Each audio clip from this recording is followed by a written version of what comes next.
Good morning. Good morning. Thank you so much for being here. My name is Peter Krishnanagar. I'm the Deputy Director of the Gotham Center for New York City History, and it's my pleasure to welcome you all here today for what I expect is going to be a really, really fantastic day of conversation. Before I say anything else, before I introduce our morning speaker, I want to thank all of our speakers for joining us here today. I want to thank our co-sponsors for helping to make this conference possible, and our co-presenters, of course, for assistance in organizing and promoting it. Most of all, I want to thank Boyd Cothran and the Journal of the Gilded Age and the Progressive Era for collaborating on this exciting venture. You'll hear from Boyd later today. Before I introduce the speaker, I think perhaps I should also provide a brief explanation for why an institution devoted to New York City history co-organized this event, which ostensibly takes a much larger scope.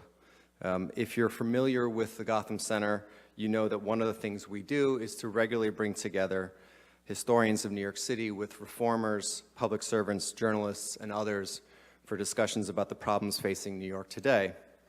That's because it is our position that history is not only a necessary lens for understanding those problems, but often a highly useful toolkit in solving them. Far from being mere local history, it is our belief that New York's outsized role in American history also makes it the ideal vantage point to comprehend developments in the nation at large. So while today's conversation does not focus on the city, there are obviously very deep connections. Gotham was the headquarters of industrial capitalism in the first Gilded Age, in much the same way that Wall Street is the face of our global financial economy today. And indeed, in both periods, we find the wealthiest and most influential national actors here in our backyard. As for justifying our subject, I trust if you're sitting here or watching at home on the live stream, that's because you also sense that there is perhaps no more important a conversation to be had. Economic inequality is not just one problem among many, it is the master problem, affecting nearly every other. One suspects that even global warming, an issue that far more dramatically threatens humanity's very survival, would not be so great a challenge if, like in so many other policy areas in the United States, corporate influence and wealth did not play such an enormous role in determining policy in our democracy. Indeed, as two leading political scientists, Benjamin Page and Martin Gilens, concluded in a much-discussed study of more than 2,000 policy areas, the gap between the voting preferences of the electoral majority in the United States and the moneyed elite has grown so large recently that one has to question if America can still be labeled a democracy, or at least a healthy one. Even positions which command a supermajority, that is up to 80% public support, have considerably less than a 50-50 chance of becoming law. The media has often blamed this sort of legislative inaction on voters, the rise of so-called polarization. But Page and Gilens use a very different word, oligarchy. Such language is obviously deeply uncomfortable, but it is also not unfamiliar to our history. Fear of what economic inequality ultimately meant for political and social democracy in the United States was a major theme in the Gilded Age, when the stratification of wealth and income reached levels that were similarly unprecedented for the nation. How could democracy really survive in a country where economic and thus social and political power had concentrated into so few hands? In many respects, actually, it did not. Although women came out of the period with the right to vote, blacks lost the franchise, as did the Chinese, the Japanese, and many white immigrants in northern cities who, against the backdrop of ever-widening inequality, faced the same kind of culture war backlash on identity politics we see in America today. The largest social movement of the early 20th century resulted in the closing of the national borders, and until the Great Depression, many of the reforms proposed to deal with the inequality created by mass industrialization went nowhere. So with that in mind, the idea for this conference is quite simple. Historians justify their profession by arguing that unless we learn from the past, we are doomed to repeat it.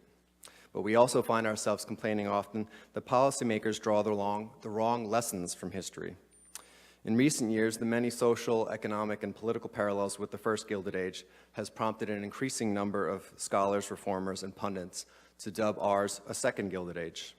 But if we are, in fact, to use history as a guide to understanding the present and working towards a better future, we must have a firm grip on how exactly these two periods are similar and different. In short, what to learn and not to learn from the past. We could probably do no better for a start to our conversation today than our keynote speaker this morning. Steve Fraser is, I am sure, known to many of you already. Historian, writer, editor, his many books on the first and second Gilded Age have brought the same anxious present-mindedness that brings us all here today. Across numerous works, he has explored the history of American labor and the history of American capitalism. His first co-edited book, The Rise and Fall of the New Deal Order, a classic in the field, examined the relationship between the New Deal and the rise of the modern labor movement.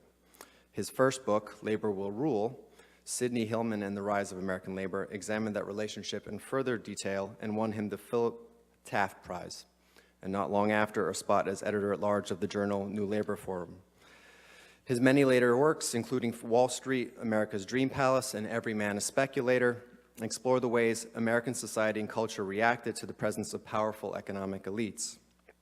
He's the author of numerous other works, including more recently, The Age of Acquiescence, The Life and Death of American Resistance to Organized Wealth and Power,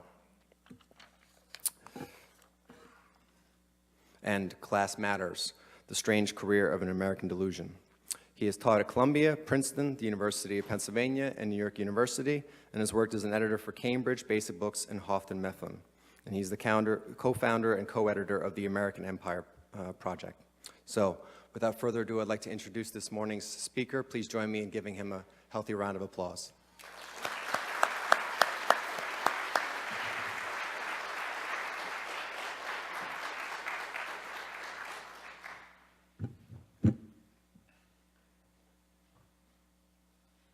I want to thank Peter for those kind words, Boyd, all the organizers and sponsors of this conference for conceiving of it, for putting it together, and for giving me the honor to make these opening remarks. I'm very pleased to be here. So let me begin. The Gilded Age, A Tale of Today, still makes for hilarious reading, at least the parts written by Mark Twain, not so much the parts written by his co-author, Charles Dudley Warner. No wonder it was a bestseller, Twain's first, a Broadway smash that then toured the country. But few read it today. But the title has endured, which in a way is why we're here today. If you think about it, though, the title is wrong or inapt. For what Twain, what the novel describes, or what we take it to mean nowadays. Shakespeare's to gild refined gold, to paint the lily, to throw a perfume on the violet, and so on, is intended to suggest excess, superfluity. But the gilding is superfluous because what lies beneath it is beautiful. Twain's world, however, was by no means beautiful. He uses gilded to suggest that something ugly is being covered up.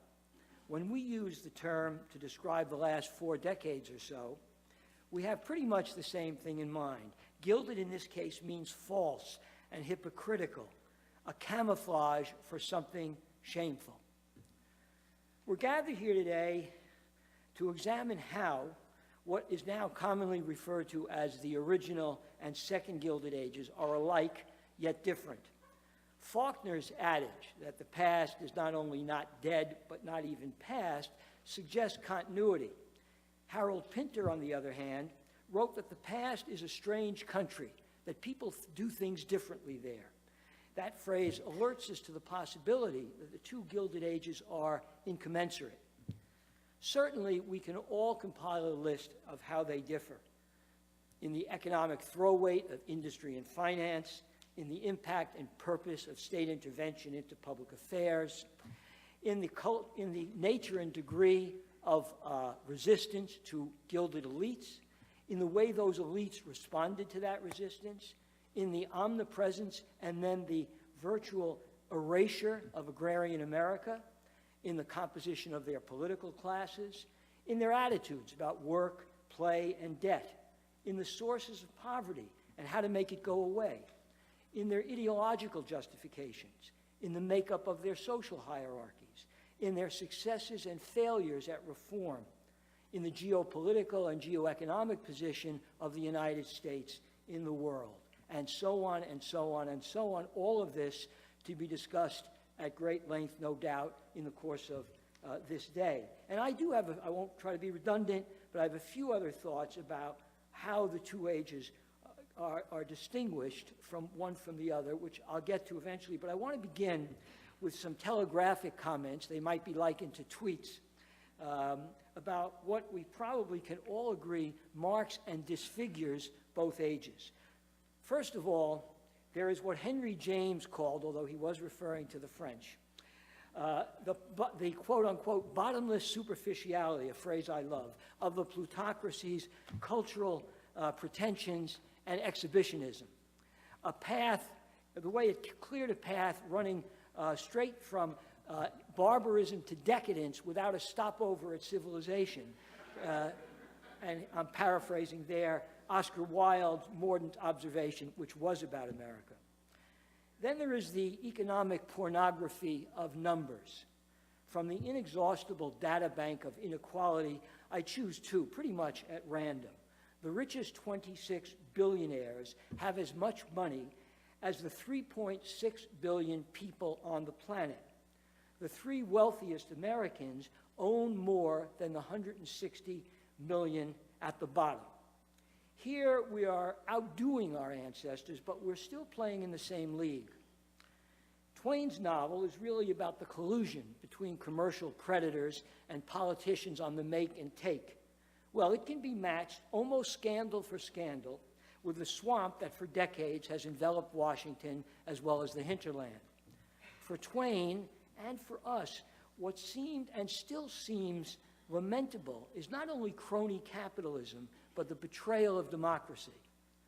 Likewise, the Jesuitical arts of self-justification echo across the century, separating the two Gilded Ages. Social Darwinism yesterday, meritocracy today. Acres of diamonds theology back then, the prosperity gospel now. They make appalling social injustice seem right, natural, even foreordained. Gilded evokes an image of a debased aristocracy, what our ancestors used to call a chip-chop or shoddy aristocracy, and what we sometimes today refer to as the new tycoonery. It presides over a society of the socially unconscious. William Graham Sumner, the principal exponent of social Darwinism in late 19th century America, put it succinctly in his book, What Social Classes Owe Each Other, answering bluntly, nothing. Now, Wilbur Ross would sign on to that today. Likewise, President Grover Cleveland anticipated President Ronald Reagan when he pronounced in 1889 that, quote, the lessons of paternalism might be unlearned, and the better lesson taught that while people should patriotically and cheerfully support their government, its functions do not include support of the people, end quote. All of this and more makes us feel an unwelcome, queasy kinship with that strange country of yesteryear. Now, however, that's what it says here, but I'm going to take a drink of water. Now, however, I'd like to make a few equally abbreviated, tweet-like observations, maybe half-baked. You can decide afterwards during the day, meant to suggest both differences but underlying continuities. Can capitalism tolerate democracy? Do dreams of equality go to die where capitalism flourishes? Robber baron America and our America of the 1% compel that question. Capitalism both invites and undermines democracy and equality. The free market depends upon a certain kind of economic opening up and thereby works to widen the political universe. And in practically the same breath, it shuts things down. As Henry Demarest Lloyd, among the most trenchant critics of the original Gilded Age, put it, liberty creates wealth, and that wealth destroys liberty. This dilemma runs like a third rail through both Gilded Ages. However, the response to that dilemma, the responses were different. Democracy declared war on capitalism during the first Gilded Age.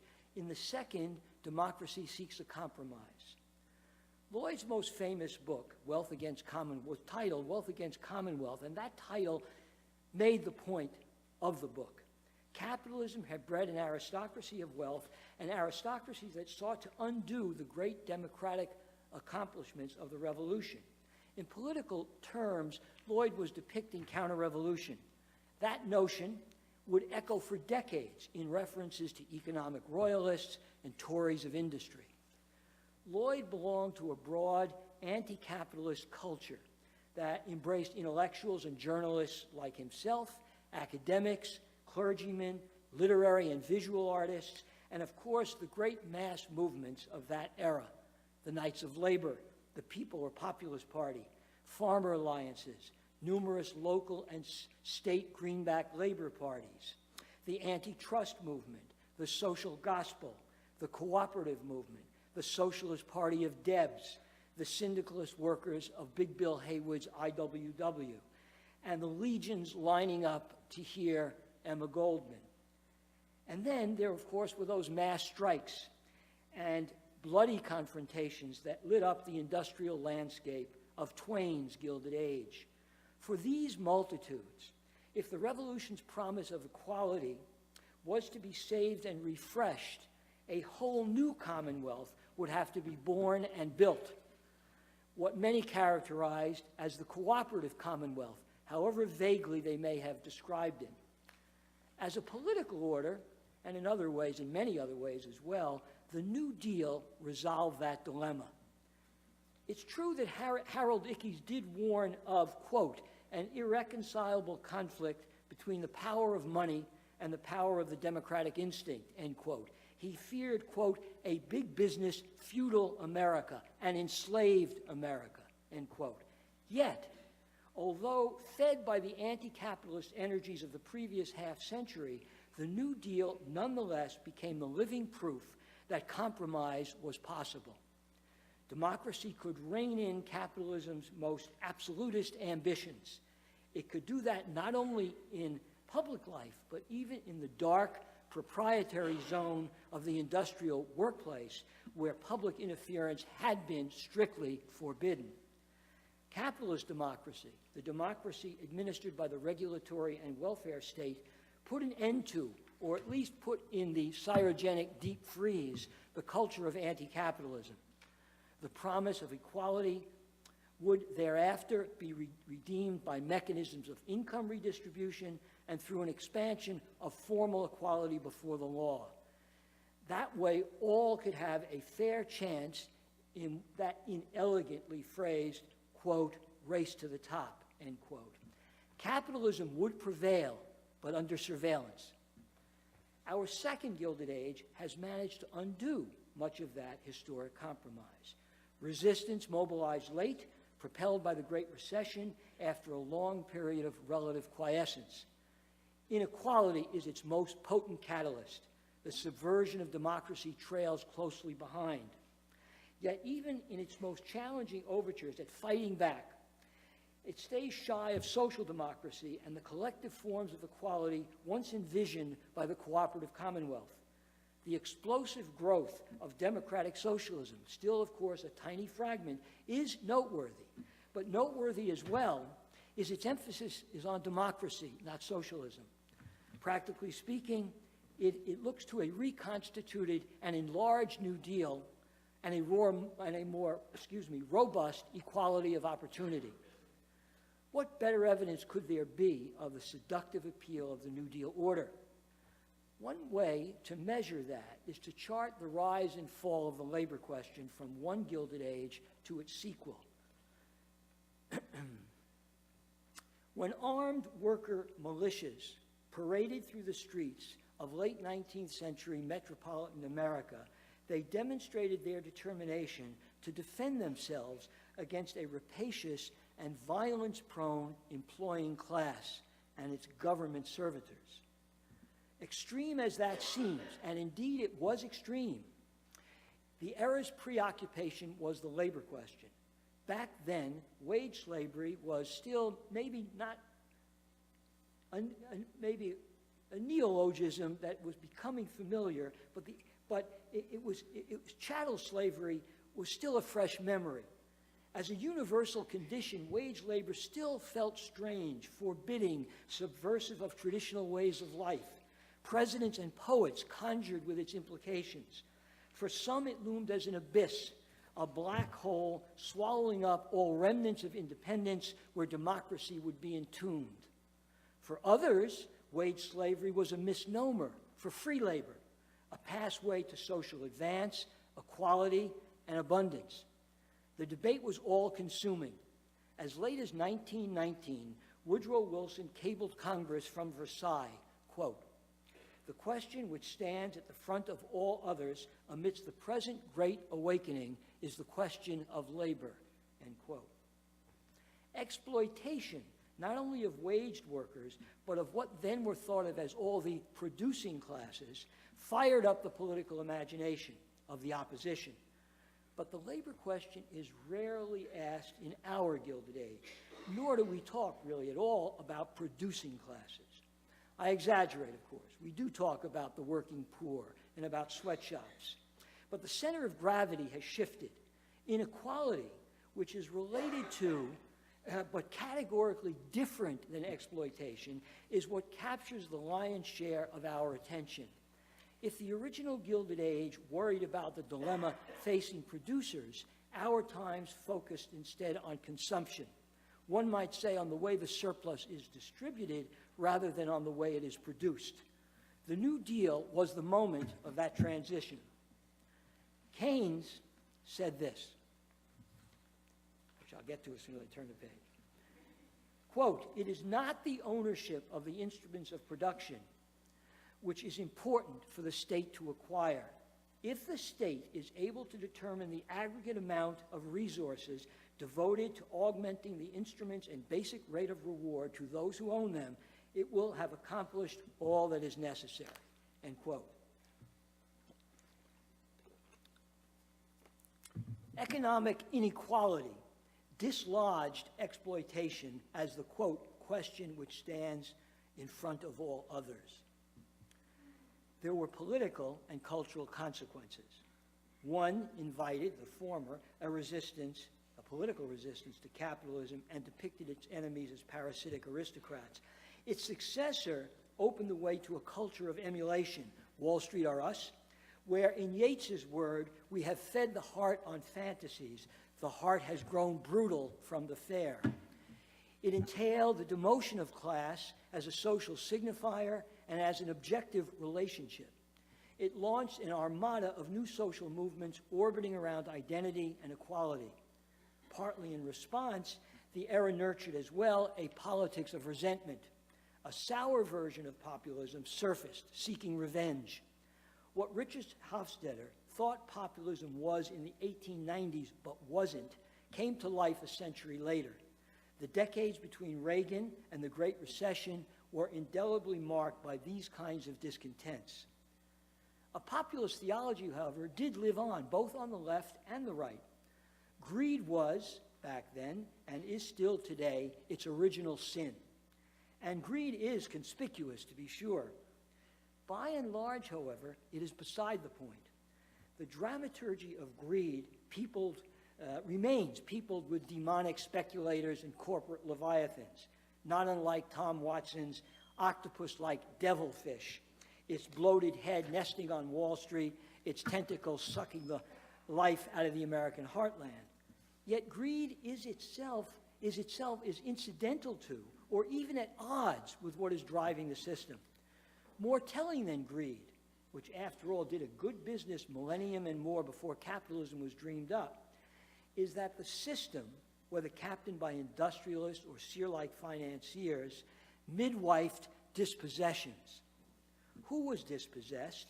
Say farmers and handicraftsmen, for example, at one time, the inhabitants of industrial ghost towns in our time, and how that happened, then through land enclosures, debt peonage, market insolvency, or nowadays through the auto-cannibalism implicit in deindustrialization.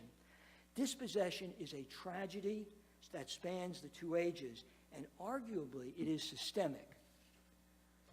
Talking about dispossession naturally leads to talk about race. yet it doesn't. Why would that be? Clearly, nothing about the American experience can remain untouched by race. And histories of the periods, not the Gilded Age, but the periods under discussion, have probed the country's racial dilemma deeply. But in the popular vernacular about Gilded Ages, race doesn't really figure in. Rather, Gilded Age stories are about upstairs, downstairs, about the wealthiest first of all, and about the poor, about the social hierarchies of class, bleached of color. Yet the poorest are black, and poor in part because they are black. So what is happening here? In the case of the original Gilded Age, that gilded life was regionally specific. The South was not part of that story because it was not industrial, not urban, was seen as pre-modern, its planter elites hailing from another time zone. Even the Wild West had its robber barons, whose kinship with the Pullmans in the Midwest or the Carnegies of the East was quite legible, not so Dixie. Something deeper, however, may also account for this racial silence. I allude firstly, of course, to the legally inscribed inferiority imposed on African Americans. But more generally, there is the racialized sense of lower class inferiority that passed for conventional wisdom. It's worth recalling the casual frequency with which the new working classes of that era were portrayed as social offal, as Slavic wolves, as Indian savages, as mongrel firebugs, to mention only a few of the many dehumanizing, racially inflected epithets in common use. All these races summed up to one race. It lived under the radar, the dangerous classes of the original Gilded Age. It was a race that existed to, quote, eat, drink, breed, and die, in the words of one New Jersey educator. Conditions are quite the opposite in our second Gilded Age. In a formal, legal sense, and only in that sense, our era inherits the solution to the racial dilemma bequeathed by the civil rights movement's victories. As a result, again, race drops out as a defining feature of what it means to label a society gilded. So do, for that matter, do today's undocumented, among whom we might also count and include all those dispossessed and disrespected by a Gilded Age in which racism continues to function as a form of class consciousness, that is to say, the consciousness of the upper classes. Gilded America, back then and now, embeds superiority and inferiority as an axiomatic universal. It is a world of winners and losers, the iron-skinned absolutism of capitalism without reservations. A gilded sensibility is a primitive class consciousness that turns all who serve into inferiors. Mongrel firebugs disturb the equanimity of our ancestral elites. So too do the incarcerated and walled-off social losers disturb the equipoise of today's masters of the universe. Yet, still, it is perhaps more than coincidence that the first Gilded Age began with the winding down of Reconstruction, and the second Gilded Age began with Ronald Reagan's 1980 campaign kickoff in Philadelphia, Mississippi.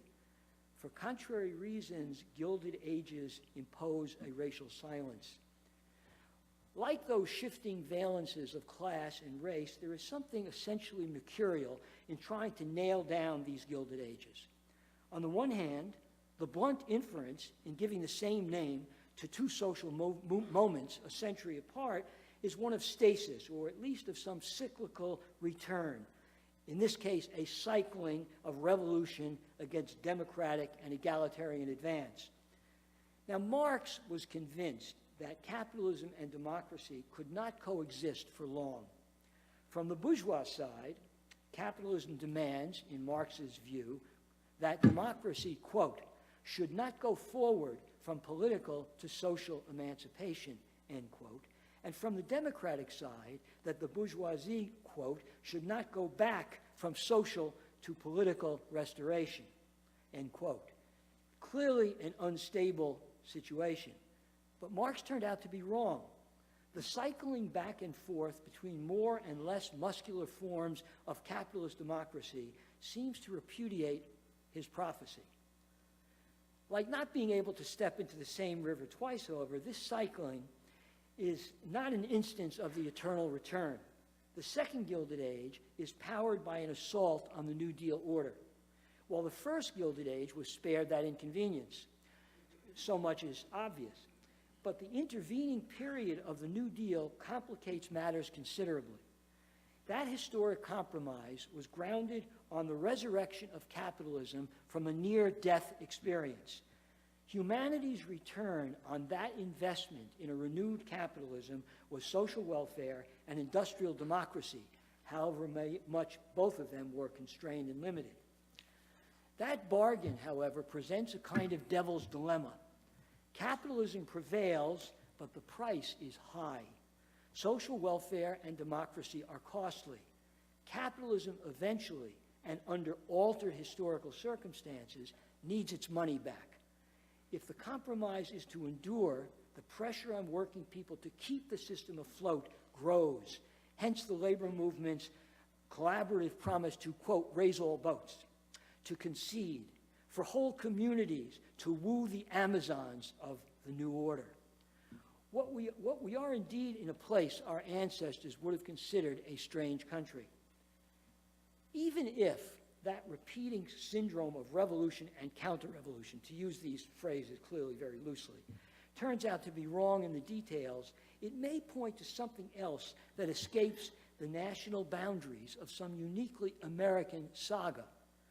Thomas Piketty's book on the simultaneous appearance of the Belle Epoque in France and the Victorian Edwardian age in Britain suggests a transnational framework for the original Gilded Age. The yellow vests in France may do the same for the neoliberal version. As slippery as what the name is supposed to denote is just exactly when these Gilded Ages began and ended.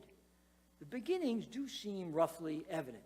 Twain's book was published in 1873, by which time the post-Civil War world of New York and Washington especially was already displaying most of the essential symptoms of being gilded. Ronald Reagan's inaugural ball in 1981 all but announced a new age of, by, and for the luxury-loving. The partying then was described as a, quote, bacchanal of the haves, end quote. A new era invoked by Diana Vreeland where, quote, everything is power and money and how to use them both. We mustn't be afraid of snobbishness and luxury, end quote. Nobody agrees, however, on when the first Gilded Age ended.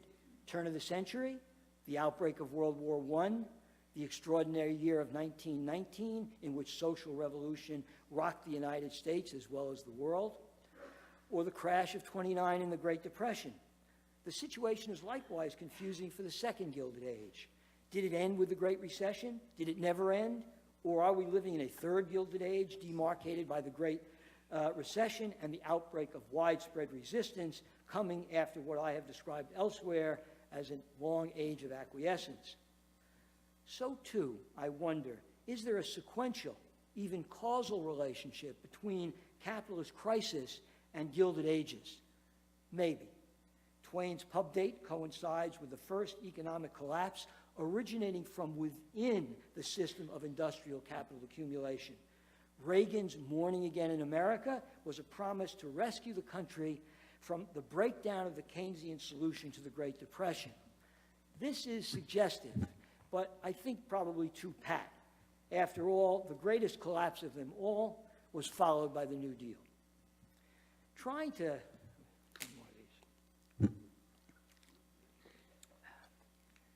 to pin down this temporal framework can be futile, but it's also irresistible. One reason I'm drawn to it is that it allows me to say a few words about Donald Trump. Who could resist that? His elevation to the presidency might be seen as pretty convincing proof we are still living in the second Gilded Age, or maybe Gilded Age 3.0. And the fact that he got there, in part by riding a wave of right-wing populism, makes him emphatically unlike his robber baron predecessors of the original Gilded Age. They, by and large, abstained from direct political involvement, and they would rather have been caught dead than to have found themselves at the head of an unruly mass movement. They were not, as Trump purports to be, in the business of overthrowing the establishment. They were the establishment. Yet I think Trump really belongs back in Twain's day as well. Not merely because he's a flamboyant scoundrel in the mode of Jubilee Jim Fisk or Colonel Sellers in Twain's novel and other notorious mountebank tycoons of that era. Much more important than that, Trump has tried to reverse time, undertaken a political voyage back to the future. He behaves like a patriarch, running a patrimonial government as if he were still a captain of industry and finance, issuing commands through the network of blood relations and servitors that populate the family dynasty. And after all, family dynastic capitalism predominated during the original Gilded Age. Yet, Trump continues to behave like that in a very alien political universe. The New World, that New World, has long since grown accustomed to the legal procedures and protocols as well as the constitutional infrastructure of the bureaucratic, administrative, and national security state. So collisions happen every single day. In my view, among the many reasons Donald Trump is president is that there has been of late, say over the last generation or so, a rebirth of family and dynastic capitalism in America. It operates according to a different social and cultural logic than the managerial capitalism which was once thought to have permanently supplanted it, its patrimonial predecessor. White nationalism, itself patriarchal to the core, finds in the patrimonial capitalist a fit champion. Names like the Koch brothers, the Walton family, the Mercers, and other dynasts suggest its enormous impact on recent political life. So, Gilded Age is a fluid descriptor. It's not the most scientifically precise way of cataloging a social formation. Yet it persists. It does so because it carries great moral utility. It's a form of social hygiene.